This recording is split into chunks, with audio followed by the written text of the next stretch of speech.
16. Ensinando as emoções. A principal esperança de um país está na educação adequada de sua juventude. Erasmo. É uma estranha chamada, que percorre o círculo de 15 alunos da quinta série sentados no chão à moda hindu. Quando o professor chama seus nomes, os alunos não respondem com vago presente, mas gritam um número que indica como se sentem. Um significa deprimido, 10, muito energizado. Hoje os ânimos estão lá em cima. Jéssica. 10. Estou a 1000, é sexta-feira. Patrick. 9. Excitado, meio nervoso. Nicole. 10. Numa boa, feliz. É uma aula de ciência do eu no Centro de Aprendizado Nueva Linguaa, uma escola na antiga grande mansão da família Crocker, a dinastia que fundou um dos maiores bancos de São Francisco. Agora a casa, que se assemelha a uma versão em miniatura da Ópera de São Francisco, abriga uma escola particular que oferece um tipo de treinamento modelar em inteligência emocional. O tema da ciência do eu são os sentimentos, os nossos e os que irrompem nos relacionamentos. O tema, por sua própria natureza, exige que professores e alunos se concentrem no tecido emocional da vida da criança, uma concentração decididamente ignorada em quase todas as outras salas de aula dos Estados Unidos. A estratégia aqui inclui o uso das tensões e traumas da vida das crianças como tema do dia. Os professores falam de problemas reais, a mágoa por ser deixado de fora, inveja, desacordos que podem se transformar numa batalha no pátio de recreio.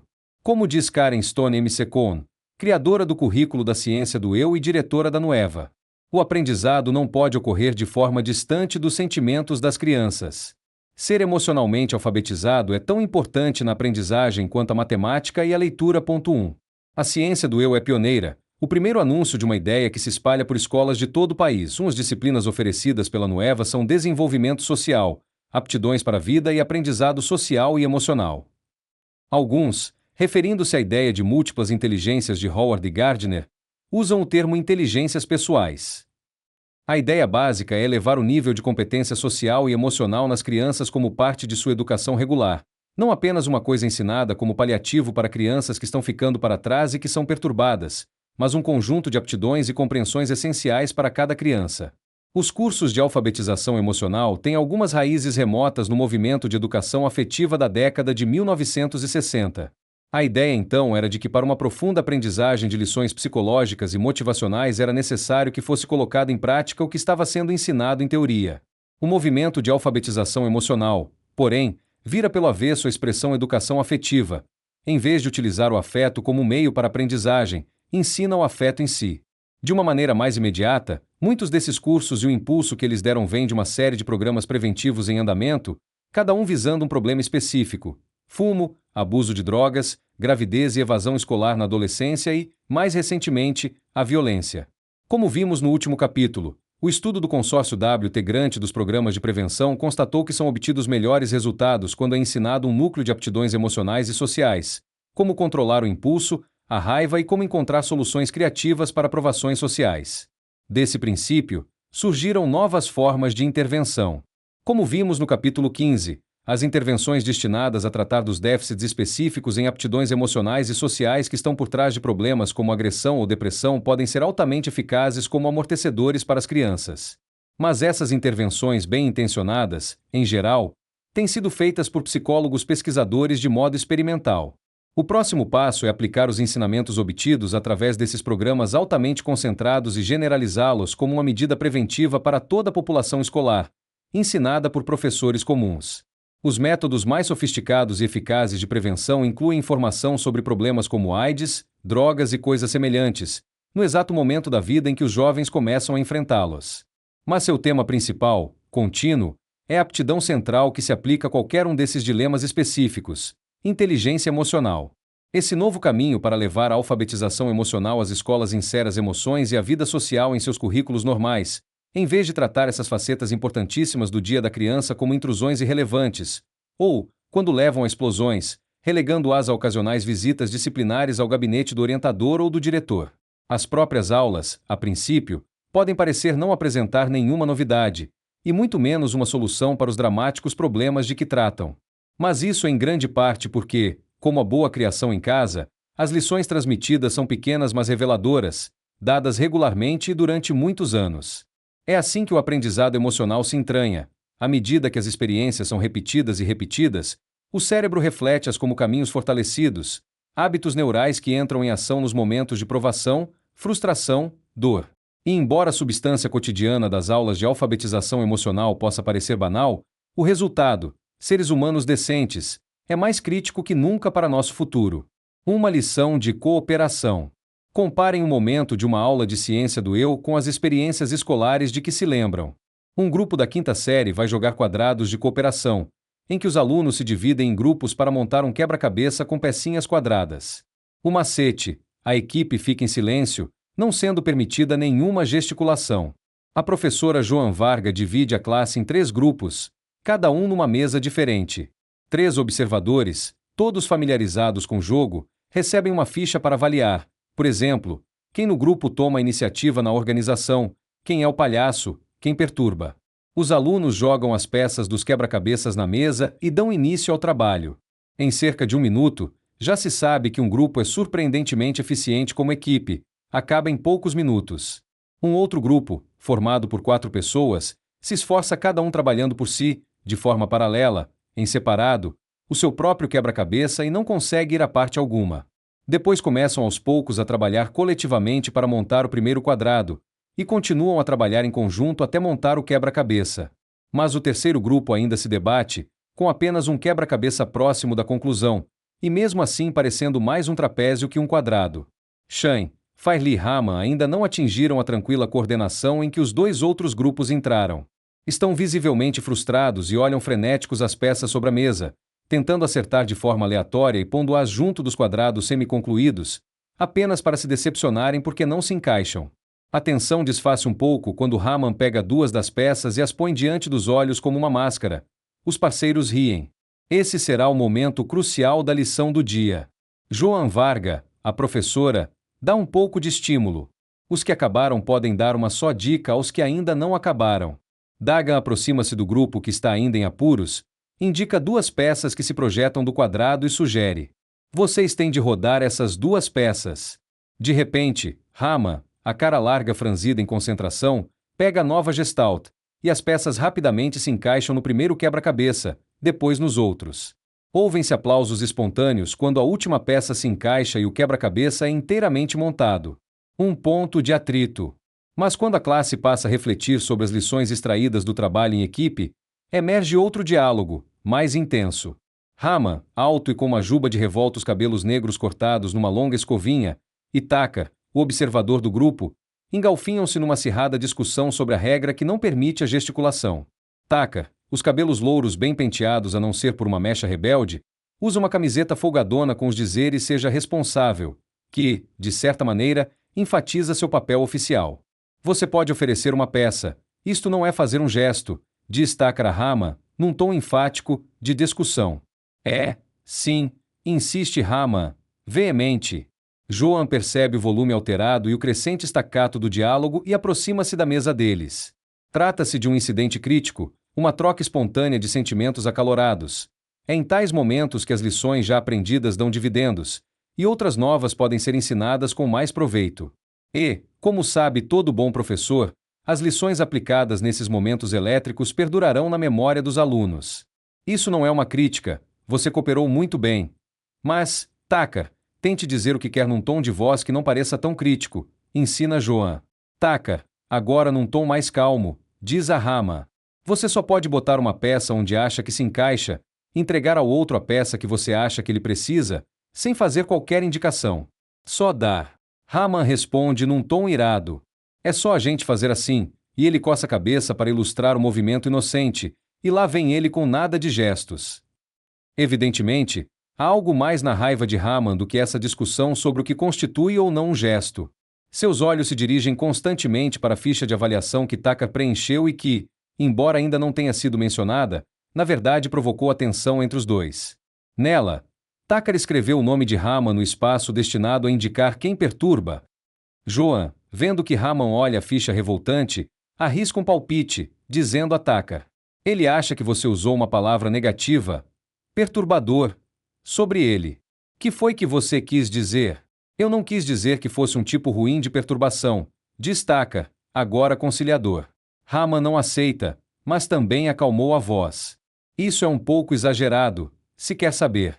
Joan sugere uma maneira positiva de abordar o assunto. Tucker está tentando dizer que o que se pode considerar perturbador também pode suavizar um pouco as coisas no momento de frustração. Mas, protesta Rama, mais objetivamente, perturbador é quando a gente está muito concentrado numa coisa, e se eu fizesse assim, faz uma expressão ridícula, a palhaçada, os olhos esbugalhados, as bochechas inchadas, isso ia ser perturbador. Joan tenta passar mais um ensino emocional, dizendo a Tucker. Ao tentar ajudar, você não quis dizer que ele era perturbador no mau sentido, mas deu uma mensagem que não corresponde ao que você quis dizer. Raman precisa que você ouça e aceite o que ele sente. Ele disse que receber palavras negativas como perturbador lhe parece injusto. Não gosta de ser chamado assim. Depois, para Raman, acrescenta: eu gosto da forma como você está sendo assertivo com Tucker. Não está atacando. Mas não é agradável que nos rotulem de perturbador. Quando você levou as peças aos olhos, parece que estava se sentindo frustrado e queria alegrar o ambiente. Mas Tucker chamou isso de perturbador porque não entendeu sua intenção. Está certo? Os dois meninos assentem com a cabeça, enquanto os outros alunos acabam de recolher os quebra-cabeças. Esse pequeno melodrama de sala de aula chega ao seu finale. Estão se sentindo melhor? Pergunta Joan. Ou isso ainda os aborrece? Está legal, diz Raman, a voz mais baixa, agora que se sente ouvido e entendido. Tucker também balança a cabeça, sorrindo. Os meninos, percebendo que todos os demais já saíram para a aula seguinte, voltam-se e saem correndo juntos. Post-mortem, uma briga que não houve. Quando um novo grupo começa a ocupar as cadeiras, Joan disseca o que acabou de acontecer. O acalorado diálogo e seu esfriamento baseiam-se no que os meninos vêm aprendendo sobre solução de conflitos. O que normalmente se transforma em conflito começa, como diz ela, com a falta de comunicação, em fazer suposições e tirar conclusões, enviar uma mensagem dura, tornando difícil a pessoa ouvir o que estamos dizendo. Os alunos da ciência do eu aprendem que a questão não é evitar inteiramente o conflito, mas resolver a discordância e ressentimento antes que descambe para uma briga aberta. Há sinais dessas primeiras lições na maneira como Tucker e Raman lidaram com a disputa. Os dois, por exemplo, fizeram algum esforço para expressar seu ponto de vista de uma forma que não acelerasse o conflito. Essa assertividade, que é diferente de agressão ou passividade, é ensinada na Nueva a partir da terceira série. Acentua a expressão direta dos sentimentos, mas de uma maneira que não se torne uma agressão. No início do conflito, nenhum dos meninos olhava um para o outro, mas, com a continuação, foram dando mostras de escuta ativa, frente a frente, olho no olho, enviando sinais tácitos que transmitem àquele que fala que ele está sendo ouvido. Pondo-se esses instrumentos em ação, ajudados por um certo treinamento, a assertividade e escuta ativa para esses meninos são mais que expressões vazias num questionário. Tornam-se formas de reagir a que podem recorrer em situações de emergência. O domínio no campo emocional é difícil porque as aptidões precisam ser adquiridas exatamente no momento em que as pessoas em geral estão menos capazes de receber nova informação e aprender novos hábitos de resposta, quando estão perturbadas. Treiná-las nesses momentos ajuda. Qualquer um, adulto ou menino da quinta série, precisa de alguma ajuda quando está tão perturbado, observa Joan. O coração da gente martela, as mãos suam, a gente treme e tenta escutar com clareza, mantendo ao mesmo tempo o autocontrole para passar por aquele momento sem gritar, culpar ou entrar na defensiva. Para qualquer um que conhece o tumulto dos meninos da quinta série, o que talvez seja mais notável é que tanto Tucker quanto Raman tentassem afirmar seus pontos de vista sem recorrer a censuras, xingamentos ou berros. Nenhum deles deixou que seus sentimentos escalassem para um desprezível vai-se F, ou uma briga de socos, nem cortou o outro saindo danado da sala. O que poderia ser a semente de uma batalha total aumentou, ao contrário, o domínio dos meninos sobre as nuances para a solução de um conflito. Como tudo poderia ter saído diferente em outras circunstâncias. Os jovens saem no tapa diariamente, ou coisa pior, por muito menos. Preocupações do dia. No círculo que normalmente abre cada aula de ciência do eu, o número não é sempre tão grande quanto foi hoje. Quando é pequeno, os uns, 2 ou 3 que indicam sentirem-se péssimos, isso abre o caminho para alguém perguntar: quer falar do que está sentindo hoje? E, se o aluno quer, ninguém é pressionado para falar sobre o que não quer, isso permite ventilar o que é tão perturbador, e a oportunidade de examinar opções criativas para lidar com a situação. Os problemas que surgem variam com o nível de escolaridade. Nas séries mais baixas, em geral são provocações, sentir-se de fora, medos. Por volta da sexta série, surge um novo conjunto de preocupações. Sentimentos de mágoa por não ser convidado para um encontro ou ser deixado de fora. Amigos imaturos, as dolorosas provações dos jovens, os meninos maiores estão pegando no meu pé. Meus amigos fumam e vivem tentando me fazer fumar também. Esses são temas de dramática importância na vida de uma criança, ventilados na periferia da escola, na merenda, no ônibus, na casa de um amigo, quando são. Na maioria das vezes, são os problemas que as crianças guardam para si, obcecando-se com eles sozinhas à noite, não tendo ninguém com quem partilhá-los. Na ciência do eu, podem se tornar os tópicos do dia. Cada uma dessas discussões é grão potencial para o objetivo explícito da ciência do eu, que é iluminar o sentimento que a criança tem de si e do relacionamento com os outros. Embora o curso tenha um planejamento, é flexível bastante para que, quando ocorrem momentos como o conflito entre Raman e Tucker, eles sejam capitalizados. As questões que os alunos trazem proporcionam exemplos vivos aos quais tanto eles quanto os professores podem aplicar as aptidões que estão aprendendo, como os métodos de solução de conflito que esfriaram o calor entre os dois meninos. O beabá da inteligência emocional. Em uso há quase 20 anos, o currículo da ciência do eu é um modelo para o ensino de inteligência emocional. As lições, às vezes, são surpreendentemente sofisticadas, como me disse a diretora da Nueva, Karen Stone M. Secon. Quando falamos sobre a raiva, ajudamos as crianças a entender que ela é quase sempre uma reação secundária e a buscar o que está por trás.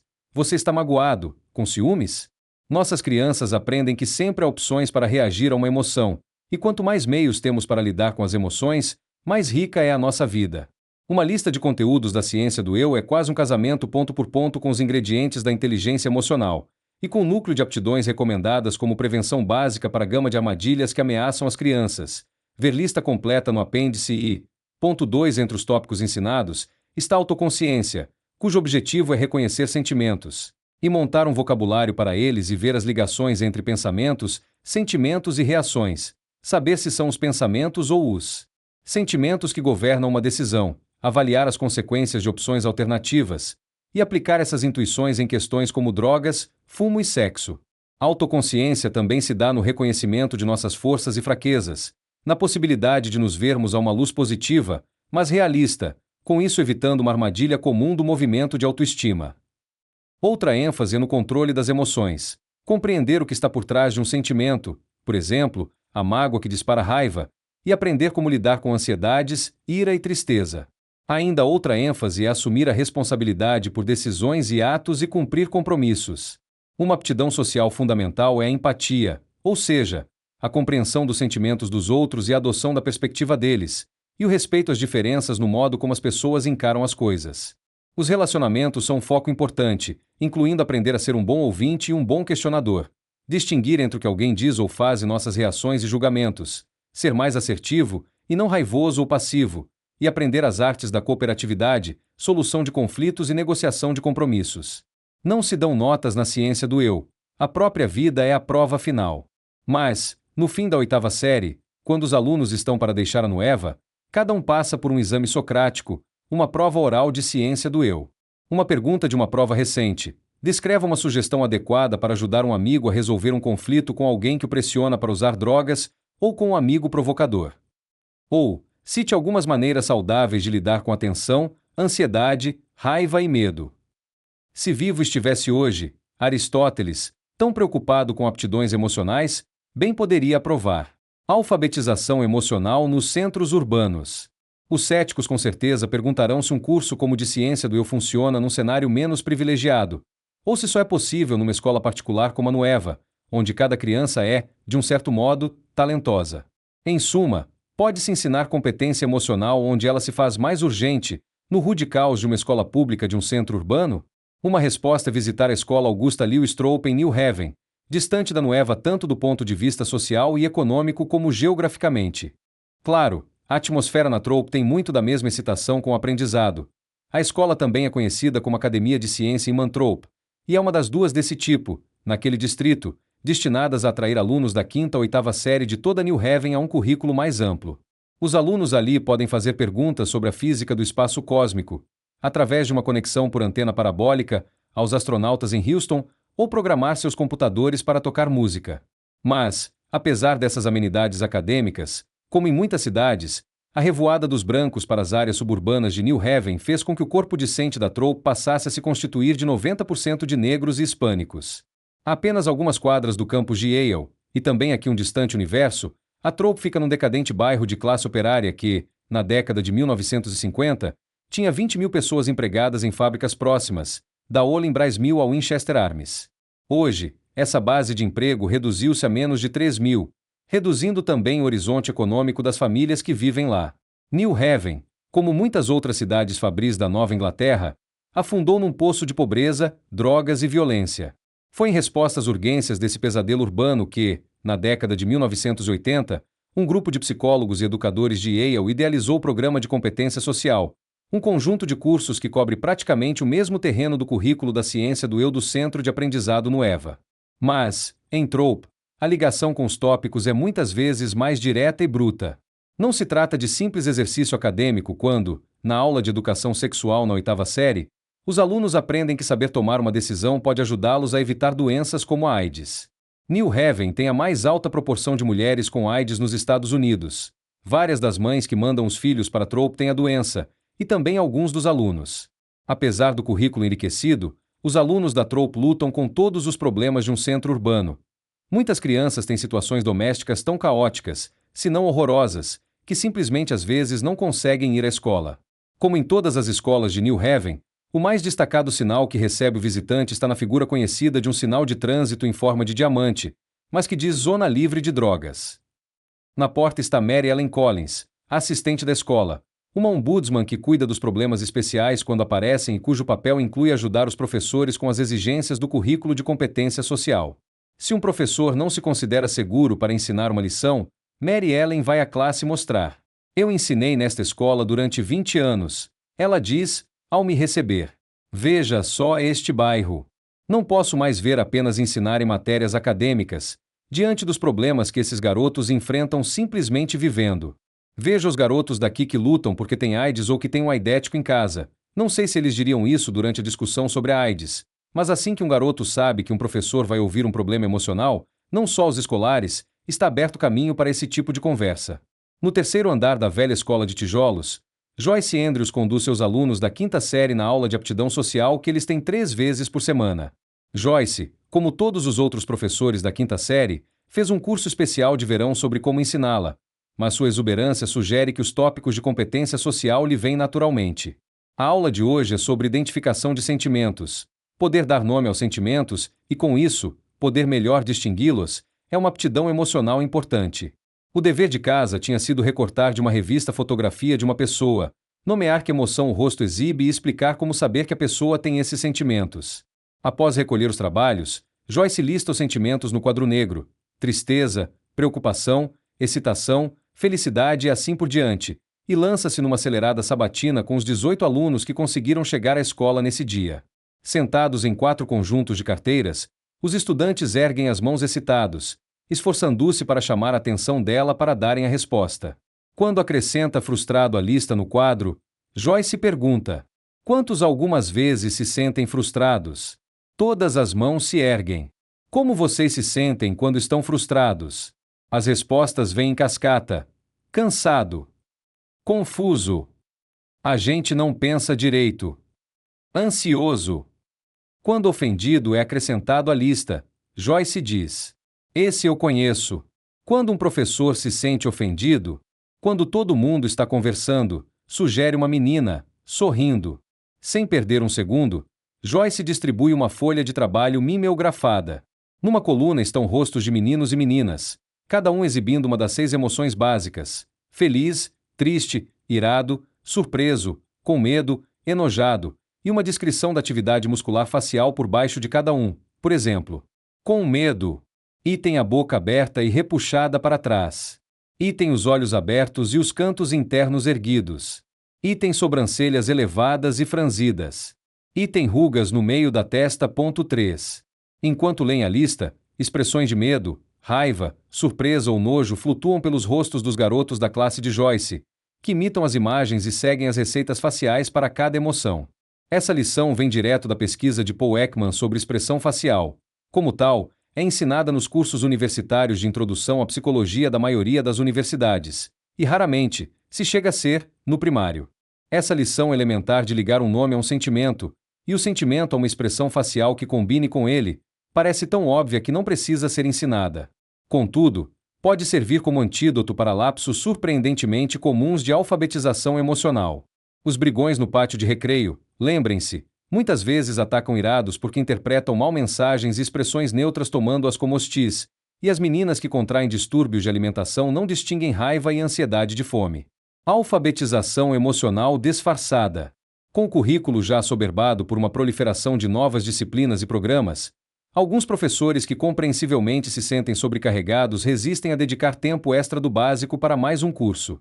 Assim, uma nova estratégia de educação emocional não é criar uma nova classe, mas fundir lições sobre sentimentos e relacionamentos com as outras matérias. As lições emocionais podem fundir-se naturalmente com leitura e escrita, saúde, ciência, estudos sociais e também com outras disciplinas padrão. Embora nas escolas de New Haven o curso de aptidões para a vida seja uma matéria distinta em algumas séries, em outros anos o currículo de desenvolvimento social se funde com cursos como saúde ou leitura. Algumas lições são dadas até como parte da aula de matemática, notadamente aptidões básicas de estudo como afastar distrações, motivar-se para estudar e controlar os impulsos para poder acompanhar o ensino. Alguns programas de aptidões emocionais e sociais não usam o tempo destinado a outras disciplinas, mas, ao contrário, entram como ensinamentos dentro do próprio tecido da vida escolar. Um método para essa técnica, essencialmente um curso de competência emocional e social invisível, é o projeto de desenvolvimento da criança, criado por uma equipe dirigida pelo psicólogo Eric Chaps. O projeto, situado em Oakland, na Califórnia, está atualmente sendo testado num punhado de escolas em todo o país, a maioria em bairros que têm os problemas do centro decadente de New Haven. 4. O projeto oferece um conjunto pré-organizado de material escolar que se encaixa nos cursos existentes. Assim, os alunos da primeira série têm em sua classe de leitura uma história, A Rã e o Sapo são amigos, em que a rã, querendo brincar com o amigo sapo, que está em hibernação, arma um truque para que ele acorde cedo. A história é usada como ponto de partida para uma discussão, na classe, sobre amizade e questões como a maneira como as pessoas se sentem quando alguém lhes prega uma peça. Uma sucessão de aventuras traz tópicos como autoconsciência, a consciência das necessidades de um amigo, como se sente quem é provocado e o partilhamento de sentimentos com amigos. Um plano de currículo fixo oferece histórias cada vez mais sofisticadas à medida que as crianças passam pelo primário e ginásio, dando aos professores abertura para discutir questões como empatia, adoção de perspectiva e interesse. Outro modo de entremear as lições emocionais no tecido da vida escolar existente é ajudar os professores a repensar como disciplinar os alunos que se comportam mal. O pressuposto do programa de desenvolvimento da criança é que esses momentos são oportunidades ideais para o ensinamento às crianças das aptidões que lhes faltam: controle de impulso, explicar os sentimentos, resolver conflitos, e que há melhores maneiras de disciplinar do que a coerção. Um professor que vê 3 meninos da primeira série se atropelando para ser o primeiro no refeitório pode sugerir que cada um diga um número e que o vencedor entre primeiro. A lição que, no ato, as crianças aprendem é que há maneiras imparciais e justas de resolver tais disputinhas, e também recebem um ensinamento maior que é que se podem negociar as disputas. E como esse é um método que essas crianças podem levar consigo para resolver disputas semelhantes, o primeiro eu, afinal, é epidêmico nas séries mais baixas, se não na vida toda, sob várias formas, tem uma mensagem mais positiva que a sempre presente e autoritária. Parem com isso. O cronograma emocional. Minhas amigas Alice e Lynn não querem brincar comigo.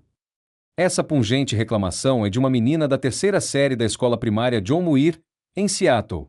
A remetente anônima pôs na caixa de correspondência de sua classe, na verdade, uma caixa de papelão especialmente pintada, onde ela e os colegas são encorajados a escrever suas queixas e problemas para que toda a classe os discuta e reflita sobre as diversas formas de lidar com eles. A discussão conduzida pelo professor não cita os nomes dos envolvidos. Em vez disso, o professor observa que todas as crianças têm tais problemas de vez em quando. Enquanto discutem como se sente quem é deixado de fora, ou o que poderia fazer para ser incluído, tem a oportunidade de testar novas soluções para esses dilemas. Um corretivo para a ideia bitolada que vê o conflito como o único caminho para solucionar desavenças. A caixa de correspondência permite flexibilidade sobre que crises e questões, exatamente, serão temas da aula, pois um programa muito rígido pode entrar em descompasso com as vicissitudes da infância. À medida que as crianças se modificam e crescem, as preocupações do momento também mudam. Para serem mais eficazes, as lições emocionais devem estar de acordo com o desenvolvimento da criança e ser repetidas em diferentes idades de maneira que se encaixem em sua compreensão e desafios que estão sempre em mudança. Quando começar? Alguns dizem que nunca é cedo demais começar nos primeiros anos. O pediatra T. Belry Brazelton, de Harvard, sugere que muitos pais podem beneficiar-se se forem treinados como mentores emocionais de seus bebês e filhos pequenos, como fazem alguns programas de visita familiar. Podemos defender fortemente a ênfase a ser atribuída a uma das mais sistemáticas aptidões sociais emocionais em programas do pré-escolar como o Head Start. Como vimos no capítulo 12, a disponibilidade da criança para a aprendizagem escolar depende demais da aquisição de algumas dessas aptidões emocionais básicas. Os anos que antecedem a ida para a escola são cruciais para deitar as bases das aptidões, e há algum indício de que o Head Start, quando bem aplicado, uma importante advertência, pode trazer grandes benefícios, a longo prazo, em questões emocionais e sociais, mesmo no início da vida adulta, menos problemas de drogas e prisões, melhores casamentos.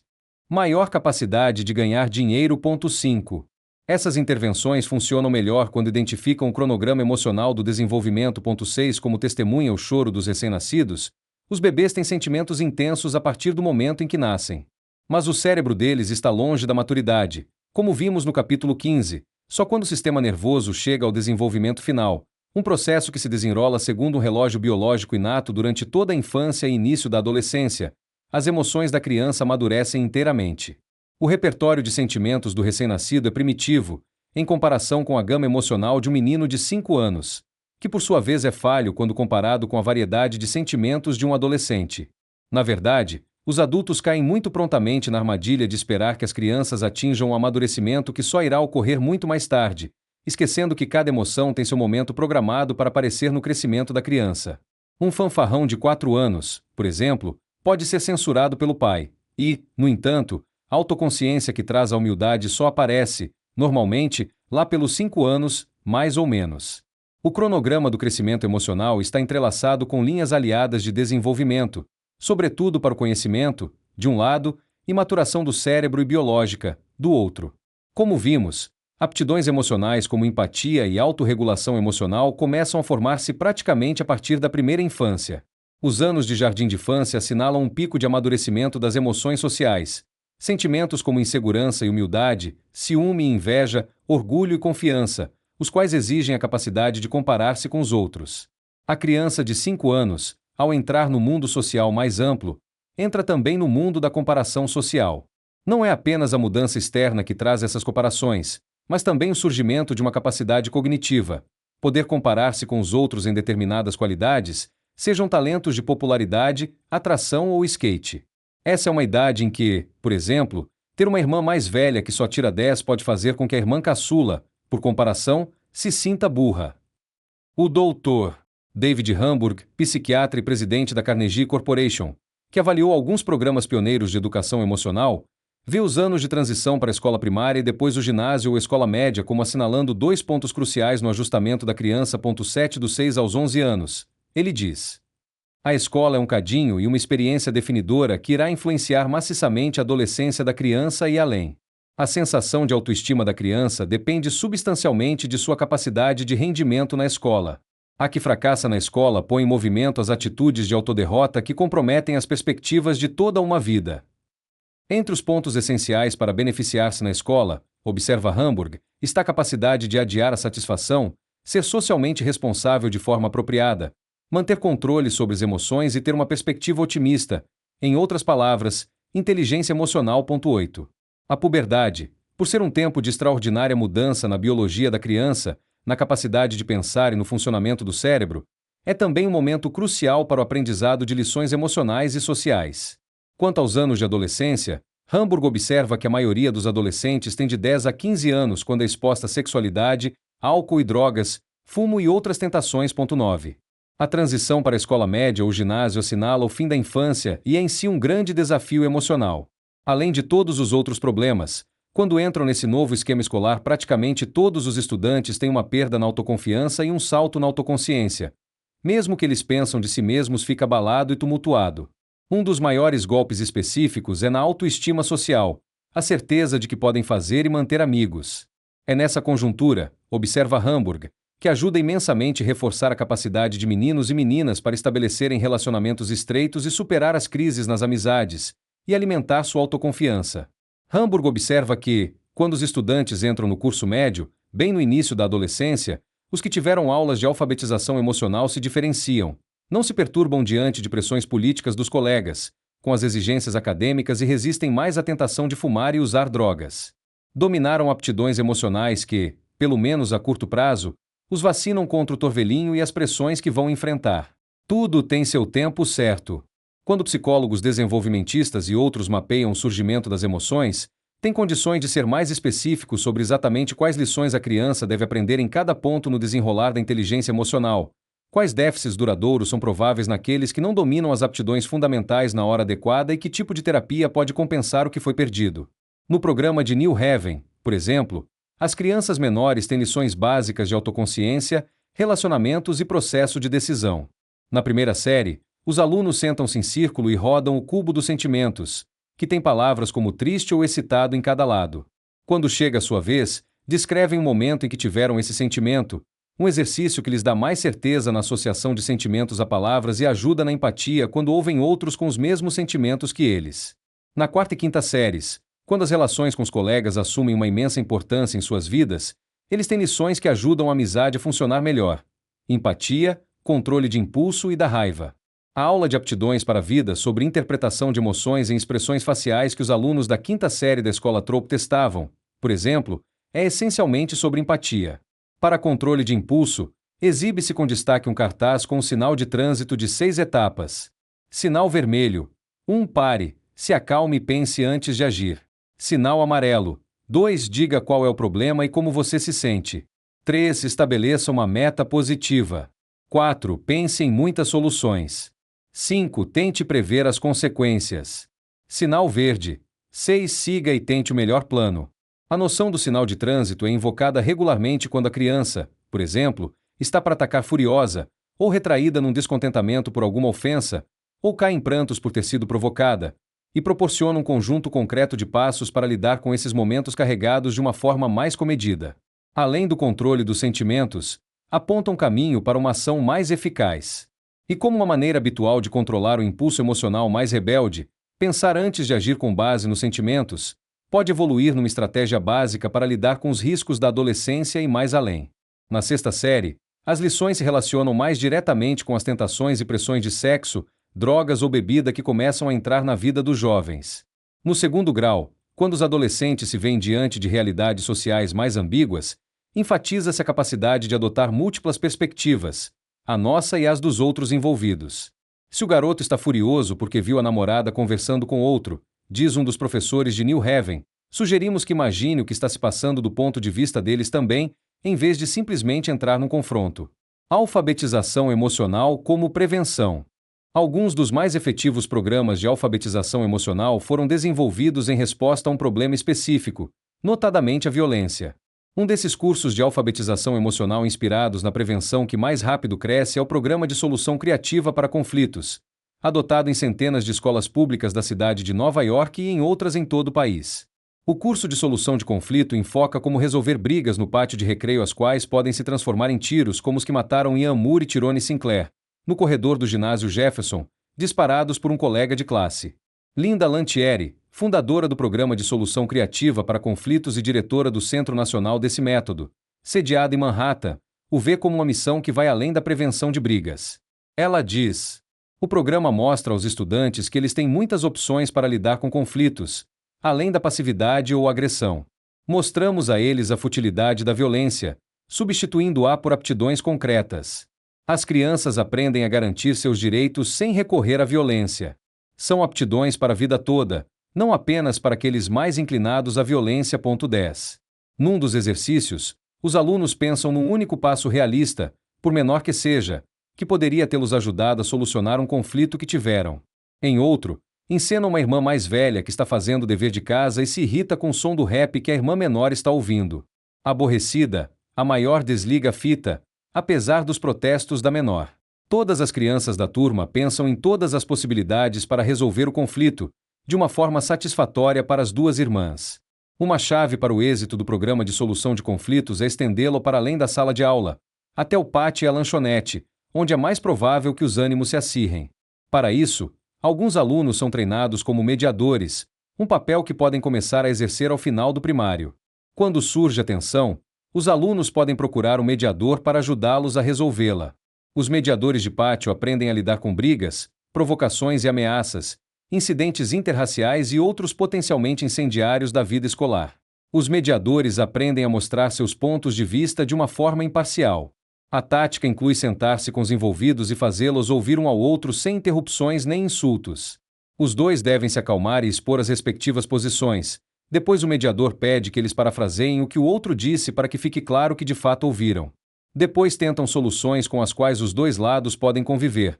As soluções muitas vezes são na forma de um acordo assinado.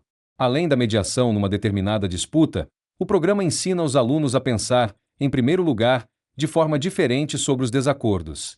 Como diz Angel Pérez, treinado como mediador na escola primária, o programa mudou minha maneira de pensar. Antes eu pensava, ora, se alguém me provoca, se alguém me faz alguma coisa, a única solução é brigar, fazer alguma coisa para descontar. Depois que participei desse programa, penso de forma mais positiva. Se me fazem alguma coisa ruim, eu não retribuo da mesma forma. Tento solucionar o problema. E ele acabou disseminando a técnica em sua comunidade. Embora o foco do programa de solução criativa para conflitos esteja na prevenção da violência, Linda Lantieri considera que há uma missão mais ampla.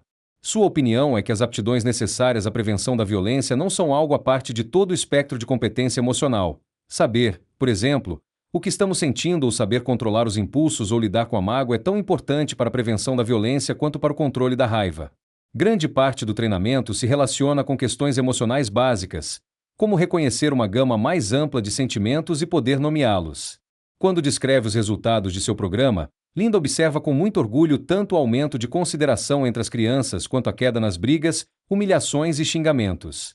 Uma convergência semelhante de alfabetização emocional ocorreu com um grupo de psicólogos que fez um trabalho com jovens cujas trajetórias de vida eram marcadas pelo crime e pela violência.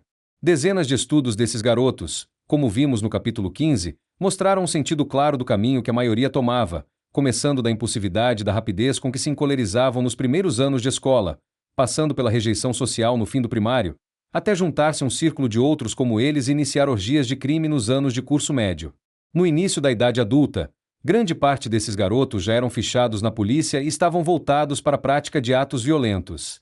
Quando foram discutidas as intervenções capazes de desviá-los do caminho que conduz à violência, a opção foi, mais uma vez, por um programa de alfabetização emocional. 11 Um desses, criado por um grupo do qual fazia parte Mark Greenberg, da Universidade de Washington, é o currículo PATAS, sigla de Parents and Teachers Helping Students, pais e mestres ajudando alunos. Embora os que correm o risco de chegarem ao crime e à violência sejam os que mais precisam desse ensinamento, o curso se estende a toda uma classe, evitando qualquer estigmatização de um subgrupo mais perturbado. Mesmo assim, as lições são úteis para todas as crianças. Entre elas está, por exemplo, aprender nos primeiros anos de escola a controlar os impulsos. Sem essa aptidão, as crianças têm problema especial para prestar atenção ao que se ensina e ficam para trás no aprendizado e nas notas. Outra é reconhecer os próprios sentimentos. O currículo do PATAS tem 50 lições sobre diferentes emoções, ensinando as mais básicas, como felicidade e raiva, às crianças mais novas, e depois tocando em sentimentos mais complexos como ciúme, orgulho e culpa. As lições de consciência emocional incluem como monitorar o que eles e os outros em volta estão sentindo e, o mais importante para os inclinados à agressão, como reconhecer quando alguém é de fato hostil e quando nós é que estamos supondo a hostilidade. Uma das lições mais importantes, claro, é o controle da raiva. A premissa básica que as crianças aprendem sobre esse tipo de sentimento, e todas as outras emoções também, é que é legal ter todos os sentimentos, mas algumas reações são corretas e outras não. Aqui, um dos instrumentos para ensinar autocontrole é o mesmo exercício de sinal de trânsito usado em New Haven.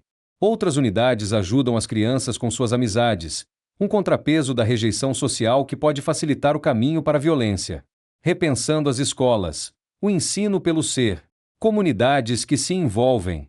Como a vida em família não mais proporciona a crescentes números de crianças uma base segura na vida, as escolas permanecem como o único lugar a que a comunidade pode recorrer em busca de corretivos para as deficiências da garotada em competência emocional e social. Isso não quer dizer que as escolas, sozinhas, possam substituir todas as instituições sociais que muitas vezes já estão ou se aproximam do colapso. Mas, como praticamente toda criança vai à escola, pelo menos no início, este é um lugar que pode proporcionar às crianças os ensinamentos básicos para a vida que talvez elas não recebam nunca em outra parte. A alfabetização emocional implica um mandado ampliado para as escolas, entrando no lugar de famílias que falham na socialização das crianças. Essa temerária tarefa exige duas grandes mudanças: que os professores vão além de sua missão tradicional e que as pessoas na comunidade se envolvam mais com as escolas. Se há ou não uma classe explicitamente dedicada à alfabetização emocional, importa muito menos do que como se ensinam essas lições. Talvez não haja outro tema em que a qualificação do professor seja mais importante, uma vez que a maneira como ele lida com a classe é, por si mesma, um modelo, uma lição de fato de competência ou incompetência emocional. Sempre que um professor responde a um aluno, 20 ou 30 outros aprendem uma lição. Há uma seleção natural do tipo de professor que gravita para cursos como esses, porque nem todos possuem o temperamento adequado.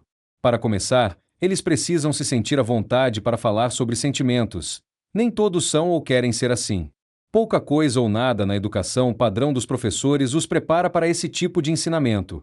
É por essa razão que os programas de alfabetização emocional, normalmente, fornecem aos professores em perspectiva várias semanas de treinamento especial na técnica. Embora muitos professores possam relutar no início a enfrentar um tópico que julgam tão estranho à sua formação e rotinas, há indícios de que, uma vez que se dispõe a tentar, a maioria fica mais satisfeita do que aborrecida. Nas escolas de New Haven, quando os professores souberam que iam ser treinados para dar os novos cursos de alfabetização emocional, 31% disseram que relutavam em fazê-lo. Após um ano dando os cursos, mais de 90% disseram que estavam satisfeitos e que queriam voltar a dá-los no ano seguinte. Uma missão maior para as escolas. Além do treinamento do professor, a alfabetização emocional amplia nossa visão acerca do que é a escola, explicitando-a como um agente da sociedade encarregado de constatar se as crianças estão obtendo os ensinamentos essenciais para a vida. Isto significa um retorno ao papel clássico da educação. Esse projeto maior exige, além de qualquer coisa específica no currículo, o aproveitamento das oportunidades, dentro e fora das salas de aula, para ajudar os alunos a transformar momentos de crise pessoal em lições de competência emocional. Também funciona melhor quando as lições em classe são coordenadas com o que se passa na casa das crianças. Muitos programas de alfabetização emocional incluem aulas especiais para pais, a fim de transmitir a eles o que seus filhos estão aprendendo, não apenas para complementar o que se dá na escola, mas para ajudar os pais que querem lidar mais efetivamente com a vida emocional de seus filhos.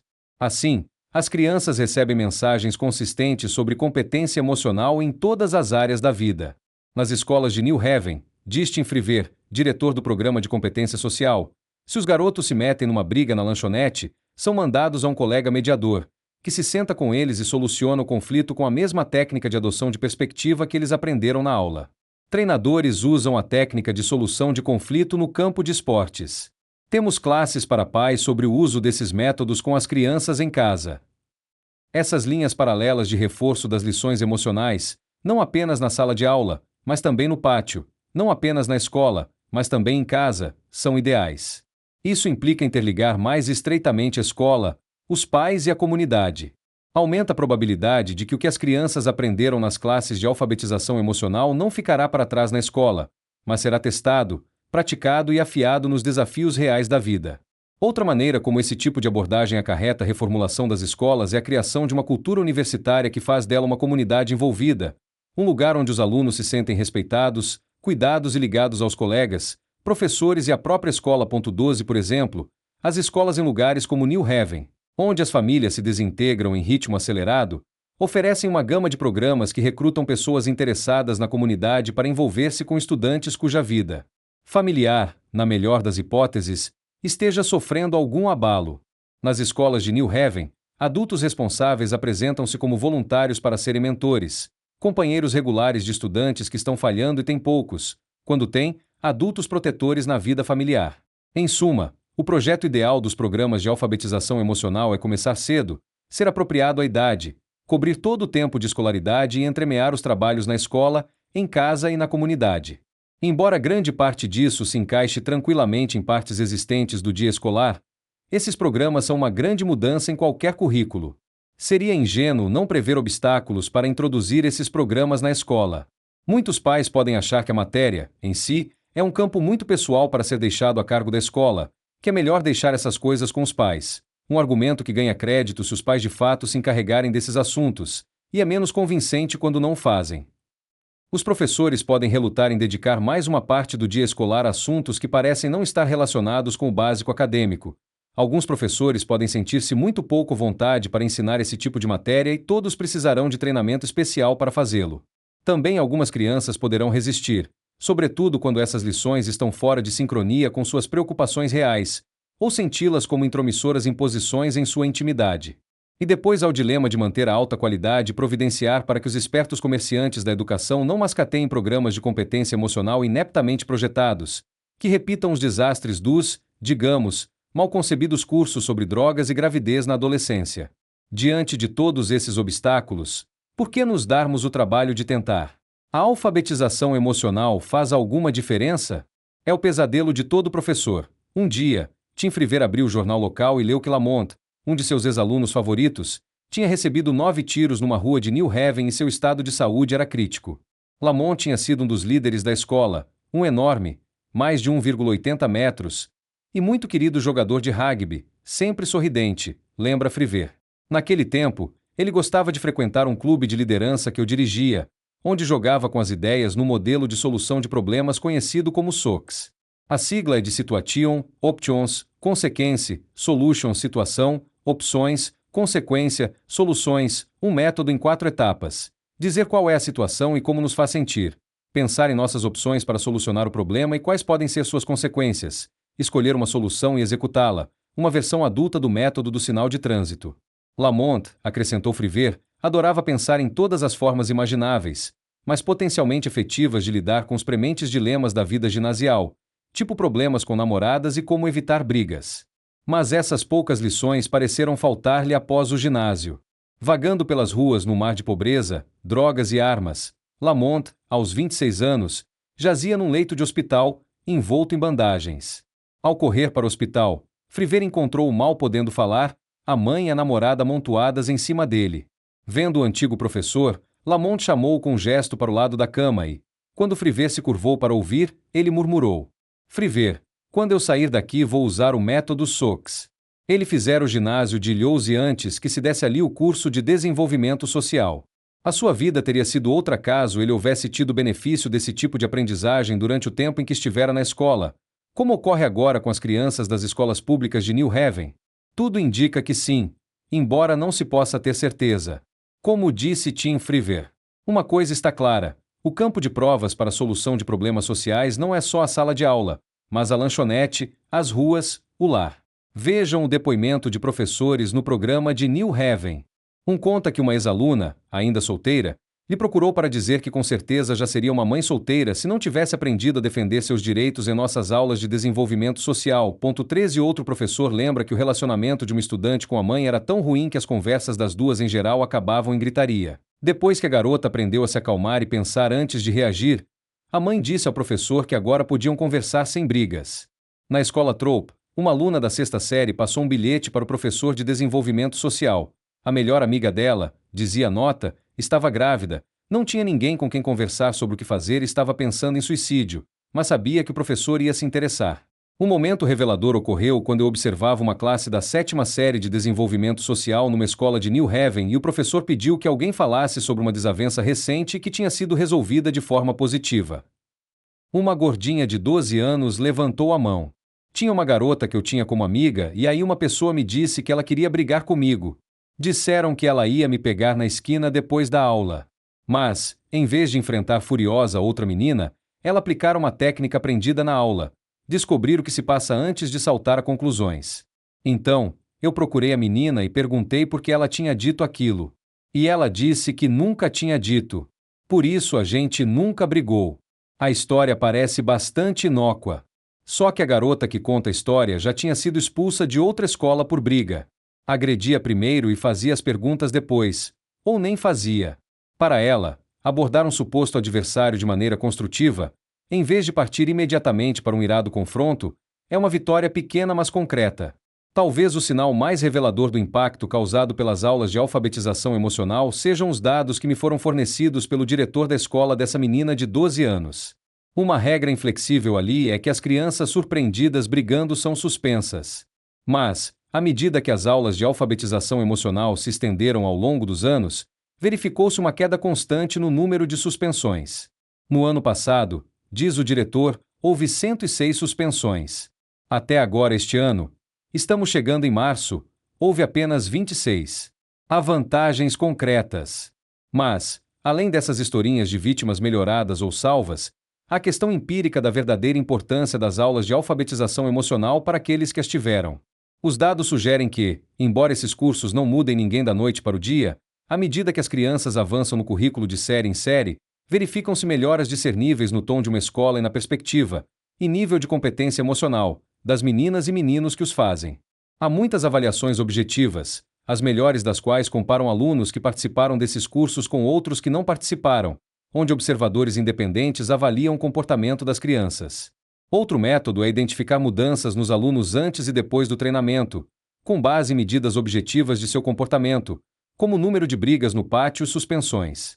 O conjunto dessas avaliações sugere um generalizado proveito na competência social e emocional das crianças, em seu comportamento dentro e fora da escola e em sua capacidade de aprender. Ver detalhes no apêndice F. Autoconsciência emocional. Item melhora no reconhecimento e designação das próprias emoções. Item maior capacidade de entender as causas dos sentimentos. Item diferenciar sentimentos e atos. Controle de emoções. Item melhor tolerância à frustração e controle da raiva. Item menos ofensas verbais, brigas e perturbação na sala de aula. Item maior capacidade de expressar adequadamente a raiva, sem brigar. Item menos suspensões e expulsões. Item menos comportamento agressivo ou autodestrutivo. Item mais sentimentos positivos sobre si mesmo, a escola e a família. Item melhor no lidar com a tensão. Item menos solidão e ansiedade social. Canalizar produtivamente as emoções. Item melhor comunicabilidade. Item maior capacidade de se concentrar na tarefa imediata e prestar atenção. Item menor impulsividade. Mais autocontrole. Item melhores notas nas provas. Empatia. Ler emoções. Item maior capacidade de adotar a perspectiva do outro. Item melhor empatia e sensibilidade em relação aos sentimentos dos outros. Item melhor no ouvir os outros. Lidar com relacionamentos. Item maior capacidade de analisar e compreender relacionamentos. Item melhor na solução de conflitos e negociação de desacordos. Item melhor na solução de problemas em relacionamentos. Item mais assertivo e hábil no comunicar-se. Item mais benquisto, amistoso e envolvido com os colegas. Item mais procurado pelos colegas. Item mais preocupado e atencioso. Item mais pró-social e harmonioso em grupos. Item maior partilhamento, cooperação e prestatividade. Item mais democrático no lidar com os outros. Um item desta lista exige especial atenção. Os programas de alfabetização melhoram as notas de aproveitamento acadêmico das crianças e o desempenho na escola. Isso não é uma constatação isolada. Repete-se muitas vezes nesses estudos. Numa época em que um grande número de crianças não é capaz de lidar com suas perturbações, de ouvir ou de se concentrar, frear um impulso, sentir-se responsável por seu trabalho ou se ligar na aprendizagem, qualquer coisa que reforce essas aptidões ajudará na educação delas. Neste sentido, a alfabetização emocional aumenta a aptidão da escola para dar ensinamentos. Mesmo num tempo de retorno ao básico e cortes no orçamento, pode-se argumentar que esses programas ajudam a deter a maré de declínio educacional e dão suporte às escolas no cumprimento de sua missão principal e, portanto, o investimento vale a pena. Além dessas vantagens educacionais, os cursos parecem ajudar as crianças a melhor desempenhar seus papéis na vida, tornando-se melhores amigos, alunos, filhos e filhas, e no futuro têm mais probabilidade de serem melhores maridos e esposas, trabalhadores e chefes, pais e cidadãos. Embora nem todo garoto ou garota venha adquirir essas aptidões com igual êxito, na medida em que o fizerem estarão melhor por isso. Uma enchente eleva todos os barcos, como diz Tim Frever. Não apenas os garotos com problemas, mas todos os garotos podem lucrar com essas aptidões. São uma vacinação para toda a vida. Caráter, moralidade e as artes da democracia. Há uma palavra meio fora de moda para definir o conjunto de aptidões que a inteligência emocional representa: caráter. O caráter, escreve Amitai Etzioni, teórica social da Universidade de Washington, É o músculo psicológico necessário para a conduta moral. 14 E o filósofo John Dewey diz que uma educação moral é mais poderosa quando as lições são ensinadas às crianças no curso de fatos reais, não apenas como lições abstratas. O modo da alfabetização emocional. 15 Se o desenvolvimento do caráter é uma das bases das sociedades democráticas, pensem em algumas das maneiras como a inteligência emocional as reforça. O princípio fundamental do caráter é a autodisciplina. A vida virtuosa, como têm observado os filósofos desde Aristóteles, se baseia no autocontrole. Uma pedra de toque que guarda afinidade com caráter é a capacidade de motivar-se e orientar-se, seja ao fazer o dever de casa, concluir um trabalho ou levantar-se pela manhã. E, como vimos, a capacidade de adiar a satisfação e controlar e canalizar nossos impulsos para agir é uma aptidão emocional básica, que em outros tempos se chamava de força de vontade.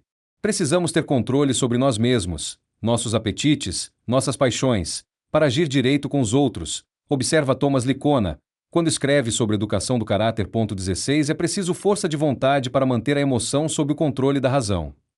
A capacidade de pôr de lado nosso foco e impulsos autocêntricos tem vantagens sociais. Abre o caminho para a empatia, para ouvir de fato, para adotar a perspectiva de outra pessoa.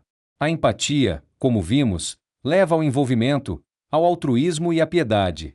Ver as coisas da perspectiva dos outros quebra estereótipos tendenciosos, e assim, gera tolerância e aceitação das diferenças. Essas aptidões são cada vez mais exigidas numa sociedade cada vez mais pluralística, permitindo que as pessoas convivam em respeito mútuo e criando a possibilidade do discurso público produtivo. São artes básicas da democracia. 17 As escolas, observa Edizione, têm um papel central no cultivo do caráter pela inculcação de autodisciplina e empatia, que por sua vez permitem um verdadeiro compromisso com valores cívicos e morais. 18 Ao fazer isso, não basta pregar valores às crianças. É preciso praticá-los, o que acontece quando as crianças formam as aptidões emocionais e sociais essenciais. Nesse sentido, a alfabetização emocional anda de mãos dadas com a educação para ter caráter, desenvolvimento moral e cidadania. Uma última palavra. No momento em que concluo este livro, algumas perturbadoras notícias de jornais me chamam a atenção. Uma anuncia que as armas se tornaram a causa número 1 de morte nos Estados Unidos, superando os acidentes de carro. A segunda diz que, no ano passado, o percentual de homicídio subiu 3%. 19 Particularmente perturbadora é a previsão nessa segunda matéria, de autoria de um criminologista, de que estamos vivendo numa calmaria, porque o vendaval de crime virá na próxima década. Segundo o articulista, os assassinatos cometidos por adolescentes de até 14 e 15 anos estão em ascensão, e a essa faixa etária pertencem milhões de jovens. Na próxima década, esse grupo estará com 18 a 20 anos, idade em que a prática de crimes violentos é o auge de uma carreira criminosa. Os prenúncios estão no horizonte. Uma terceira matéria diz que, nos 4 anos entre 1988 e 1992, cifras do Departamento de Justiça mostram um salto de 68% no número de jovens acusados de assassinato, lesões corporais com agravantes, assalto e estupro, sendo que as lesões corporais aumentaram em 80%. 20 Esses adolescentes são a primeira geração a ter não apenas armas, mas armas automáticas à sua inteira disposição, da mesma forma que a geração de seus pais foi a primeira a ter um grande acesso às drogas. O uso de armas por adolescentes implica que, se no passado as desavenças eram resolvidas na porrada, hoje podem tranquilamente ser resolvidas a tiros. E, observa um especialista, esses adolescentes não são muito bons nessa coisa de evitar brigas. Um dos motivos por que são tão ruins nessa aptidão básica para a vida, claro, é que como sociedade não tivemos a preocupação de garantir a todas as crianças o mínimo de competência para lidar com a raiva e para resolver conflitos de forma positiva. Tampouco nos preocupamos em ensinar empatia, controle de impulso ou qualquer dos outros fundamentos da competência emocional. Deixando ao acaso a aprendizagem de lições emocionais, corremos o enorme risco de não aproveitar os momentos mais oportunos, proporcionados pelo lento processo de maturação do cérebro, para proporcionar às crianças o cultivo de um repertório emocional saudável. Apesar do grande interesse que têm os educadores na alfabetização emocional, esse gênero de treinamento é difícil de ser encontrado. A maioria dos professores, diretores e pais simplesmente nem sabe que eles existem. Os melhores modelos estão, em sua maioria, fora da corrente principal da educação, em algumas poucas escolas particulares e em poucas centenas de escolas públicas.